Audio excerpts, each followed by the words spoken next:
আসসালামু আলাইকুম। ট্রিকি উইকেটে খেলা, এমন উইকেটে খেলা যেই ধরনের উইকেটকে আসলে আন্তর্জাতিক মানসম্পন্ন বলা যায় না। কিন্তু সত্যি কথা বলতে তাই বলে কি ব্যাটসম্যানরা রান করবে না? আমার প্রসঙ্গটা আসলে ব্যাটসম্যানদের স্কিল নিয়ে। হ্যাঁ, উইকেটের সমালোচনা আমরা সবাই করছি। উইকেট, এই ধরনের উইকেট মিরপুরে প্রডিউস করা হয়েছে এবং সেটা ইন্টেনশনালি প্রডিউস করা হয়েছে, সেই কথাটাও সত্য। কারণ গত বিপিএলেই আমরা মিরপুরের উইকেটে কিন্তু বেশ রান দেখেছিলাম, 15 সেন্টিমিটারের উপরে বাউন্স দেখেছিলাম চট্টগ্রাম এবং সিলেটের তুলনায়, এবং সেই সঙ্গে ম্যাচ প্রতি 300 রান, 16টা করে ছক্কা দেখেছিলাম। এবার যে ধরনের উইকেট মিরপুরে প্রডিউস করা হয়েছে, ডেফিনেটলি সেটা ইচ্ছা করেই করা হয়েছে। কিন্তু আমার প্রসঙ্গের জায়গাটা হচ্ছে যে উইকেট ট্রিকি থাকলেও কি সেখানে রান করা যাবে না? উইকেট ট্রিকি থাকলেও কি সেখানে রান হবে না?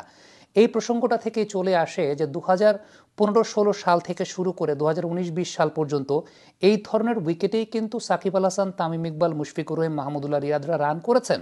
এবং এই যে এখন আপনি যখন 205-6 রান করছেন, এই ধরনের উইকেটেও কিন্তু সাকিব, তামিম, মুশফিক, মাহমুদুল্লাহরা 260-70 করে রান করেছেন, 250-এর উপরে রান করেছেন। আপনি যদি চিন্তা করেন যে 2015 সালে যে সিরিজটা বাংলাদেশ ইন্ডিয়াকে হারিয়েছিল, মুস্তাফিজুর রহমান ওই সিরিজ দিয়ে চমক দেখিয়েছিলেন। ওই সিরিজে কি প্রথম ম্যাচে বাংলাদেশ ব্যাটিং করে রান করে নাই? তামিম ইকবাল, মুশফিকুর রহিম, সাকিব আল হাসানরা রান করেন নাই? তারাও তো রান করেছিলেন। আপনি তার পরবর্তী সময় 2016 সালে ইংল্যান্ড সিরিজটা যদি চিন্তা করেন, উইকেট তখনও ট্রিকি ছিল। প্রথম ম্যাচে ইংল্যান্ড 300-র উপর রান করেছিল, বাংলাদেশ 288-র মতো গিয়েছিল। সো সেখানেও তো রান হয়েছিল। মাহমুদুল্লাহ রিয়াদরা রান করেছিলেন, তামিম ইকবালরা রান করেছিলেন, সাকিব আল হাসানরা রান করেছিলেন। আপনি ওই সময়টায় যদি চিন্তা করেন যে অস্ট্রেলিয়া যখন বাংলাদেশে এসেছিল, যে টেস্ট ম্যাচটা বাংলাদেশের 10 রানে 3 উইকেট পড়ে গেল, এই টাইপের উইকেটে কিভাবে রান করতে হয় সাকিব আল হাসান এবং তামিম ইকবাল খান সেই সময়টা দেখিয়েছিলেন। টেস্ট ম্যাচে 10 রানে 3 উইকেট পড়ার পর তারা যে পার্টনারশিপটা করেছিলেন, সেখানে তারা প্রচুর পরিমাণে শর্টস খেলেছিলেন, প্রচুর পরিমাণে সাইড শর্টস খেলেছিলেন। আমি একটা ভিডিও দেখছিলাম, খুব সম্ভবত সেটা 2018 সালের ওয়েস্ট ইন্ডিজ সিরিজের সময়কার ভিডিও, এবং সেই ম্যাচে আমাদের সিনিয়র ব্যাটসম্যান যারা, তাদের একটা প্রাইম ফর্ম ছিল, তারা তাদের প্রাইম ফর্মে ওই সময়টায় খেলেছিলেন। সুইপ করছেন, প্যাডেল সুইপ করছেন, রিভার সুইপ করছেন, ইভেন বল পরে থেমে আসছে, বল পরে ঠিক মতো আসে না। একটা বল মনে আছে সাকিব আল হাসান একটা বল খেলছিলেন, বল পরে থেমে আসছে, ওই থেমে আসা বলগুলোকেও পাওয়ারের সঙ্গে খেলছেন, স্কোয়ার ড্রাইভ করছেন, স্ল্যাশ করছেন।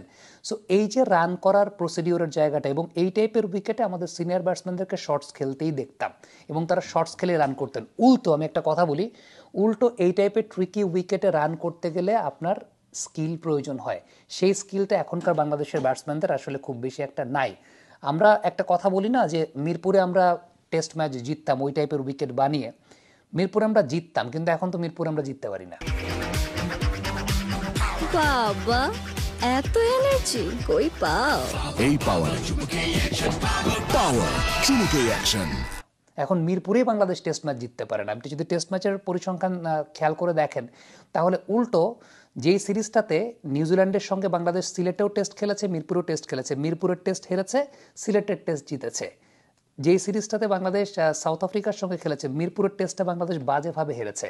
সো মিরপুরেই উল্টো এখনকার জেনারেশনের ক্রিকেটাররা ঠিকঠাক মতো ম্যাচ জিততে পারে না, বা ব্যাটিংটা ঠিক মতো করতে পারে না। এখন আমি আবারও একটা কথা বলি, কখনো কখনো আইসিসির ইভেন্টেও আপনাকে এই টাইপের উইকেটে কোনো একটা ম্যাচ, একটা বা দুইটা ম্যাচ আপনাকে খেলতে হবে। তখন ওই সময়টা আপনার যদি স্কিল না থাকে, তাহলে পরে আপনি কি করবেন? আমার মূল কথার জায়গাটা হচ্ছে, বিসিবির কাজ করছে, তারা উইকেট ভালো বানাক, খারাপ বানাক, কি বানাক, ইন্টারন্যাশনাল ক্রিকেটের প্লেয়াররা যখন ইন্টারন্যাশনাল ক্রিকেট খেলতে এসেছেন, তাদের ওই জায়গাটায়ও ভালো ব্যাটিং করাটা শিখতে হবে, তাদের ওই জায়গাটাও ভালো ব্যাটিংয়ের জায়গাটা রাখতে হবে। যেমনটা আমরা যখন আমাদের সিনিয়র ক্রিকেটাররা তাদের প্রাইম ফর্মে ছিলেন, সেই সময়টায় দেখেছি যে তারা তাদের প্রাইম ফর্মে থাকার সময়টায় আলটিমেটলি কিন্তু তারা ভালো ক্রিকেট খেলেছেন, তারা ওই ধরনের উইকেটেও 250, 60, 70 করে রান করেছেন। ওয়েস্ট ইন্ডিজের সঙ্গে সিরিজ যদি চিন্তা করি, ইভেন আফগানিস্তানের সঙ্গে একটা সিরিজ ছিল সম্ভবত 2018 সালের দিকে, ওই সময় আমরা দেখতে পেয়েছিলাম যে উইকেট ওয়াজ ট্রিকি, বাট তারা রান করেছেন, আমাদের সিনিয়র ব্যাটসম্যানরা রান করেছেন, তারা জানতেন যে এই টাইপের উইকেটে কীভাবে রান করতে হয়। এখন ফ্যাক্টের জায়গাটা ওইখানে যে দিন শেষে স্কিলটা অনেক বেশি মাত্রায় ম্যাটার করে। আপনি এই অজুহাত দিতে পারবেন না যে উইকেট ভালো ছিল না দেখে আপনি রান করতে পারেন না, আপনি রান কোথাও করতে পারেন না, রানটা কোথাও হয় না। আবুধাবিতেও রান হয় নাই, সো আবুধাবিতে রান হয় নাই, মিরপুরেও রান হচ্ছে না। সো ফ্যাক্টটা এই জায়গাটা বাংলাদেশের ব্যাটারদের কথা আমি বলবো যে ব্যাটারদের প্রবলেমটা পুরোপুরি তাদের স্কিলে, কিভাবে ওই সমস্ত উইকেটে রান করতে হয় বা ট্রিকি উইকেটেও রান করতে হয়, তামিম ইকবাল, সাকিব আল হাসান, মুশফিকুর রহিমরা কিন্তু সেই জায়গাটা দেখিয়েছেন।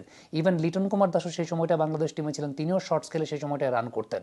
আমার কাছে যেটা মনে হয় যে যেভাবে উইকেট যেরকমই প্রডিউস হোক না কেন সেটা বিসিবির ব্যাপার, সেই ব্যাপারে তো সমালোচনা করার জায়গাটায় সাংবাদিকরা আছেন, ক্রিকেট বিশ্লেষকরা আছেন, সেটা তারা করছেন। কিন্তু দিন শেষে ক্রিকেটারদের বিষয় যেটা, সেটা হচ্ছে ব্যাটসম্যানদের কিন্তু ইন্টারন্যাশনাল ক্রিকেট খেলতে এসেছেন, সব টাইপের উইকেটে রান করা শিখতে হবে, সব টাইপের উইকেটে রান করতে হবে। কমেন্ট বক্সে আপনাদের মন্তব্য মতামত জানতে চাই।